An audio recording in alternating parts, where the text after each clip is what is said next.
Mira, kau dengar tak tu? Dengar? Bunyi anak kucing. Macam kat belakang semak sana je.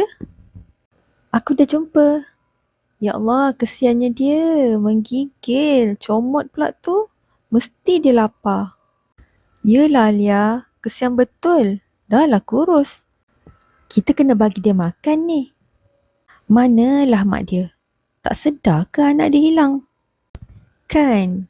Tak nampak pula ada kucing kat kawasan ni dari tadi. Kita panggil dia Labubu nak? Comel? Sesuai betul dengan dia. Labubu. Ha, Labubu mesti nak makan kan? Kita cari kedai makan yang jual ikan goreng. Kalau habis, kita beli makanan kucing je lah. Okey Labubu. Jangan takut ya. InsyaAllah awak selamat dengan kami.